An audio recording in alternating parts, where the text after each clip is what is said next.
Dito ko sa Cebu Marathon ganina, and of course nanguntahan ako unsay laming kanon human og ka dagan, by the way. Og mao nila mga tubag. Daghang rice. Alright, congratulations. Kanon. Na balot siguro. Balot. Lami uman kang dagan ka ng mga carbs like pizza, spaghetti, chicken. Oh my god, big pancake, scrambled eggs, yeah.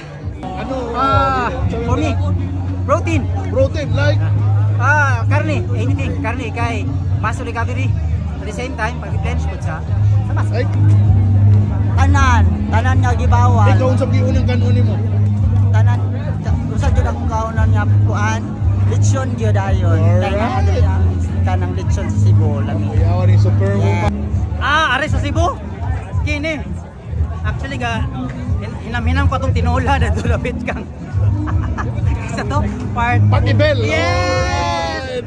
Muna akong crave ever since pagkabot na ako. And of course, mga chicharong bulaklak na to, diya, tisa. Alright. Bam-bam na. Unsay lami kanon human ka og dagan og 42K? Dili kanon, imnon, Red Horse. Red Horse. Alright. Siyempre wala na kayo mga sisip kundi lechon. Alright. Lechon. Ikaw? Lechon. Oh, lechon, sir. Lechon sa Cebu. Lechon sir o kanang Mountain Dew. Allah ko yawa. Kay niubos man atong sugar so ato jud ipasaka balik atong sugar. Muna tirada dia. Alright. Ay mo, unsay mo? Barriera. Abi na una kay lain pa. Ay, ginuho ko lechon. Alright. Kami kaunon ng magdagan. Sila unsay lami kaunon? Saging! Ha? Saging ito. Unsay lami kaunon ng magdagan? Itlog, boiled egg. Alright.